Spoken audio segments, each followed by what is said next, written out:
There are a ton of dynamic microphones out there, ranging from $10 to $15 all the way into the hundreds. So in this video, we wanted to compare 3 microphones in 3 different price ranges to try and show you what sort of things you get for your money as you move up in price. Now bear in mind that we'll focus on use cases like YouTube, streaming and podcasting, as opposed to more musical use cases.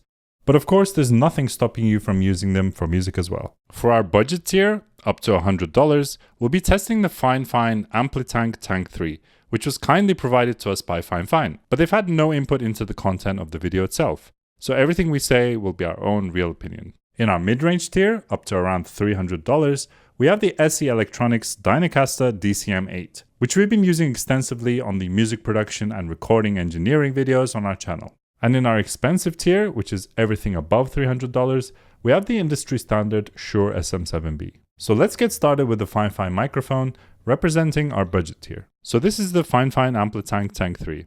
It comes in at about $80 in the US, £90 in the UK, and €80 in mainland Europe. The first thing that you notice when you take it out of the box is that it's actually pretty heavy for its size. And that's due to the all-metal body. So that also means that it feels pretty sturdy. It actually has both XLR and USB, so in the back you have both of those ports, as well as a headphones port for monitoring. It also comes with a nice 2.5 meter long USB-A to USB-C cable. It would be a bit nicer if it was USB-C on both sides these days, but the adapters are so cheap that, you can pick one up for a couple of bucks and it's fine. It also comes with a couple of knobs, one for headphone volume and the other for preamp volume, and it also comes with a mute button up top. So this is really nice if you're gaming or streaming and you just want to adjust things quickly without having to dive into your software, for example. However, these only work when you're connected via USB-C and not through XLR. All right, let me quickly demonstrate the mute button feature on the Fifine. So as I'm talking, I will press the mute button over here. And now I'm back because it's back. And now if I press it again, and now I'm back to talking again. Speaking of USB, let's talk a little bit about the fact that this mic has both XLR and USB support. Microphones are analog, so in order to record your voice to your computer, you need a way to amplify the low-level signal. That's usually done with a preamp, and then you also need a way to convert the analog signal into a digital one, and this is usually done with an external audio interface. We have a series of videos on them if you really want to go down that rabbit hole. But the fact that this adds to the cost of starting out, plus the demand for a more plug-and-play solution from those who may not necessarily be audio experts, has meant that more and more USB-only mics have emerged. Now these still have to amplify and digitize the signal as before. So USB mics have a small audio interface inside them so that all you need to do is plug in the USB cable to your computer in order to record your sound. However, to keep the cost down as well as be able to fit everything into a small mic like this, manufacturers have to compromise on the quality of that audio interface, and therefore the audio itself. So often, if you want to upgrade your mic, you'll have to just buy a new one that has XLR support and shell out for the audio interface as well. Or you have to pay more upfront for a mic that supports both. The Fifine also has support for both, and they've also managed to keep the cost of the mic low. So if you just want to get started cheaply, you can start with USB. And then if you later decide you want to upgrade your sound, all you have to do is buy the audio interface and you can just keep using the Tank 3, which is great. There's a test of the sound using the USB connection versus the sound using the XLR connection in the test section later in this video if you want to compare how they sound. By the way, you can actually record with both simultaneously. So if you're a little bit paranoid about having a backup on a different device, for example, that option is there for you if you wish. Now this also has a built-in pop filter, and we'll see in the plosive test later in the video how that does. It doesn't come with any software or built-in DSP or anything like that. So if you want to do some processing, you have to do that in some other software. So now that you've seen what kind of sound and features you get for about $80 with the Fifine, let's move on to the SE Dynacaster DCM8, which is representing our middle tier.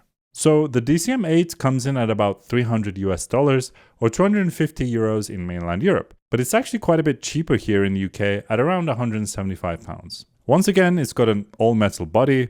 I think it feels very premium and super sturdy, and it feels basically indestructible. This is XLR only, so as we've said before, you'll need an external audio interface, and therefore there's also no buttons or knobs on the mic itself. It's actually got a 3-layer pop filter embedded inside, So theoretically, there's no need for an external pop filter. But we'll also see how that does in the plosive section later on in the video. It does have some switches in the back, and the outer ones are used to either boost or cut the bass or the treble respectively. Now these switches are recessed into the body, which is good in a way because it means you can't accidentally change the setting when you're handling the mic, but it does mean you need to use like a tiny screwdriver or something like that to change them, which can be a bit of a pain in the ass. So the bass switch can be set to boost to get more of a warm, intimate radio sound, for instance. Or you can set it to cut if you like being close to the mic and you already have a kind of bassy voice like I do. The treble switch can add some air and sheen and make the mic sound much closer to an EV RE20. Or it can be dialed back to remove harshness and sibilance for more trebly voices. Now the final switch that we didn't cover yet is an absolute killer feature. It's an inline preamp built right into the mic itself. In short, an inline mic preamp is just like the preamps inside audio interfaces, which boost the signal coming out of microphones. But because it's built for that specific purpose, unlike an audio interface, which is trying to do multiple things at once, it can often boost the signal without adding as much noise for a lower price. So just to demonstrate, here's the mic sound with the preamp off, and here it is with it turned on again. We've already been using the SE DM Dynamite for several years now, and it retails at about $110 or £70 here in the UK. And so to have one of those included in the Dynacaster at that price is really impressive. Alright, and now let's move on to the ubiquitous Shure SM7B, which is around $440, £340 in the UK, and €390 in mainland Europe, which is getting to the expensive end for a dynamic microphone. Once again, this is XLR only, which is still the default for microphones in the middle and upper tiers. This is also very sturdy. It's an all-metal body, although half of it, as you can see, is covered with this foam, which acts like a pop filter. And the capsule is actually quite far into the body, which helps reduce plosives. And it does also come with an extra large foam filter to help even further with plosives. So the way that the capsule is mounted, as well as this bracket here, is meant to reduce noise from bumps. So we're going to see later how that compares to the more budget mics in the tests. This also has a couple of switches in the back like the Dynacaster, but your only two options are to cut the bass and boost the treble. So it's actually a lot more limited compared to the Dynacaster. And once again, you have to use a tiny screwdriver to change the settings, which can be annoying. The SM7B is notorious for needing a lot of gain, but it doesn't come with an inline preamp like the Dynacaster. So you'll either need to pair it with a really good mic preamp or audio interface, or purchase an inline preamp, which obviously increases the overall price. Although they did release a new, more expensive version called the SM7DB, which has one built in. Now, in my experience, one of the standout things about the SM7B is that due to its low sensitivity and built-in plosive rejection, as long as you're up close to the mic, it's pretty forgiving. So you don't really necessarily need to have good mic technique, although it never hurts.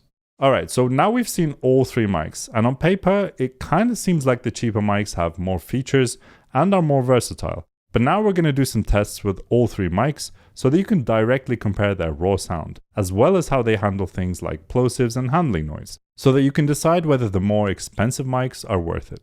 Two blue fish swam in a tank, and her purse was full of useless trash. Two blue fish swam in a tank, and her purse was full of useless trash. Two blue fish swam in a tank, and her purse was full of useless trash. Two blue fish swam in a tank, and her purse was full of useless trash. Two blue fish swam in a tank, and her purse was full of useless trash.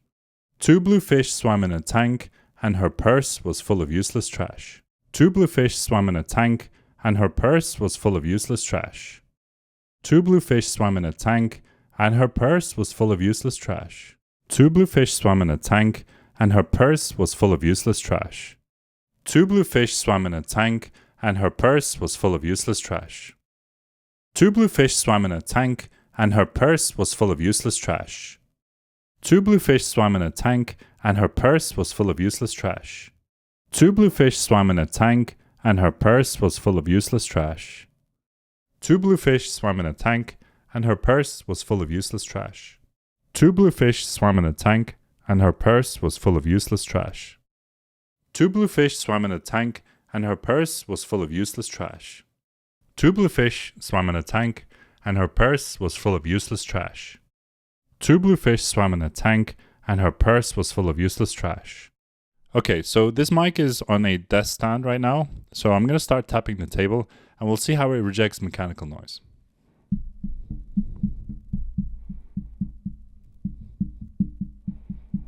Now if I start tapping the stand itself,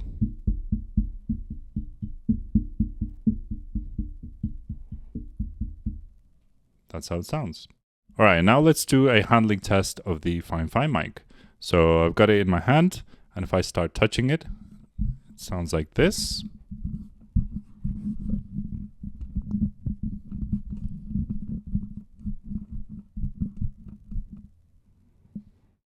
All right, and now a quick test to see how it rejects sounds from the sides and the back. So now I'm on axis, and I'm going to be rotating the mic, and I'm going to be continuing to speak into it as I go off axis, and now I'm at exactly 90 degrees. And as I go further around the back, this is how it sounds. This is how much it's rejecting my voice. And now it's going back around to 90 degrees. Here's how it sounds. And now I'm coming back to the front of the mic, so I should be a lot clearer and it should be a lot louder.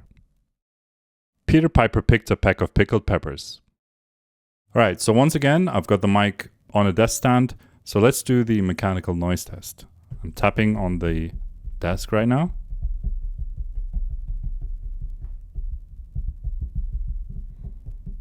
And now I'll move to tapping on the stand itself.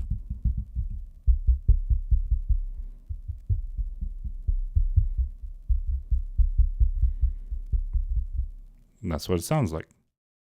All right, and now the handling test. So as I touch the mic, it sounds like this.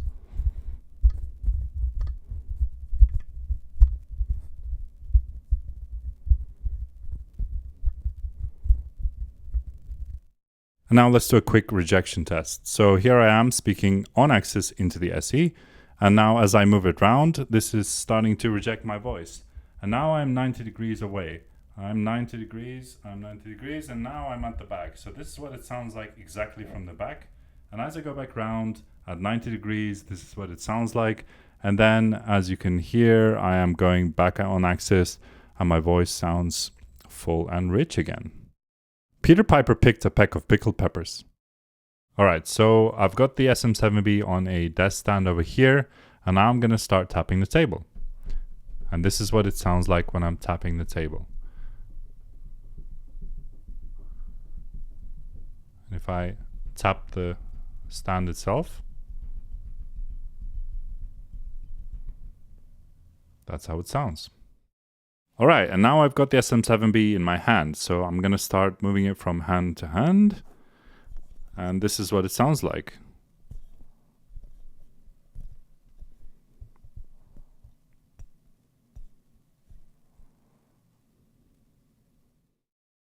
And now I'm speaking to the SM7B on axis. So let's rotate around and see how it rejects sounds from the side and the back. So as I move around, I'm going and going off axis, more and more off axis until I'm 90 degrees. And this is how it sounds about 90 degrees. And as I keep going further, this is how it sounds all the way in the back. This is how it sounds all the way in the back. And as I go back round, my voice is probably starting to change. And then as I go more and more on axis, this is what it sounds like.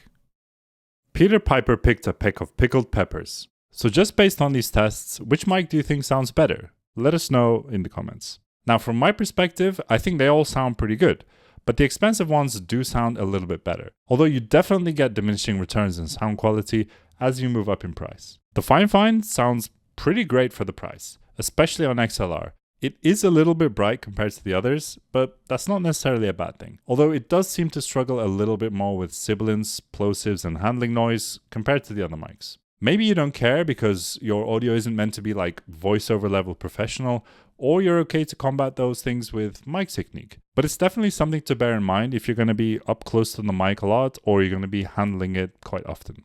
But the fact that you can get started with USB and then upgrade later if you want makes this a pretty great option for beginners. And plus, I think it looks pretty great on camera, especially when the lights are on. So that could be a deciding factor depending on what you're going to use it for. Now, coming to the SE, we actually preferred the sound of the Fifine compared to the vanilla SE because it was a bit fuller. But you do get the switches in the back, which means you can apply the relevant cuts and boosts to make the mic more suitable for your voice. When the bass boost was on, for instance, the SE sounded fuller and more soothing, and probably better than the vanilla Fifine. Then of course you have the Dynamite preamp included as well, which is just undoubtedly a really handy thing to have built into the mic, and might make the increased price worth it by itself. Plosives, sibilance, and handling noise were all more manageable as well, so there's just less to worry about overall when using this mic. But in that respect, the SM7B takes the cake. It handles handling noise and sibilance extremely well, and plosives can be handled with mic technique,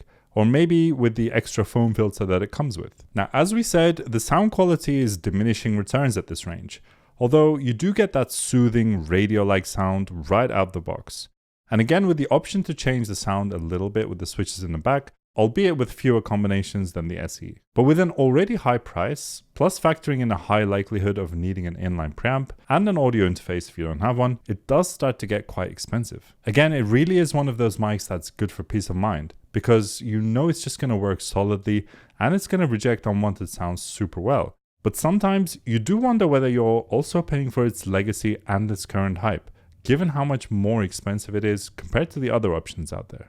So that's been a look at what you get for your money with dynamic mics. If there's anything I've forgotten, or if there's anything that you agree or disagree with, then feel free to leave a comment down below. You can watch some of our other videos over here. You can also join our Patreon if you want to support the channel, or come join us on our Discord to talk about music. Thank you so much for watching, and I'll see you next time on Mixed Signals. Bye bye.